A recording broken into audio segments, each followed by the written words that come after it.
gonna go ahead and do a wall anchored single leg glute bridge. So what you're gonna do is you're gonna go ahead and lie down. Here, we're gonna go ahead and place the hands on the wall. You can have your elbows bent. You don't have to have your arms all the way straight out. So we're gonna have the elbows bent and slightly above the head, or you can have it slightly next, a little bit lower, higher than the ears, okay? You're gonna go ahead and get your feet about hip to shoulder width apart here.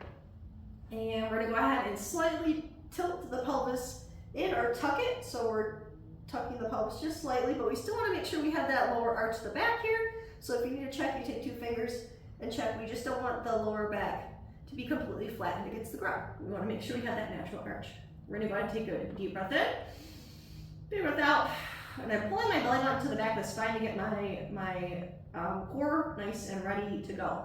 We're gonna go ahead and bring the hips up towards the ceiling, and then I'm gonna go ahead and drive the knee up at the top. And I'm gonna focus on driving the knee up towards my shoulders and then lowering my hips. Take a deep breath in, driving it up and lowering. And I wanna try to make sure I place my feet in the exact same spot each time when I'm bringing my lower leg down.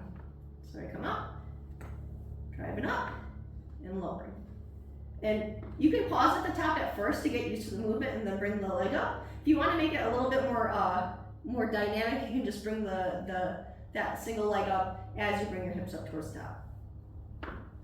So these are similar to glute bridge marches, which you'll eventually get to as well. But this is a good variation to make sure that you're engaging your core, you're engaging your shoulders, and we're engaging the glutes as well. It's really locking the rib cage into place, and it's really, really focusing on the glutes because we have the anchor to push against. So you can actively push against the wall to make sure that you're keeping that core nice and engaged while you're doing these, compared to just being on the ground and going up. It'll help you also control your balance as well until you get used to the movement.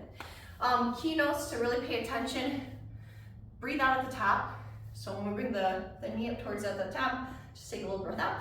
They'll help engage your core, pull your navel back towards the back of the spine. And when you lower down, you'll still be engaged. Take a quick breath in and big breath out at the top. Really drive, activate the calves. So you're really actively pushing through the floor when we're bringing the other leg up as well. And I like to keep my foot active.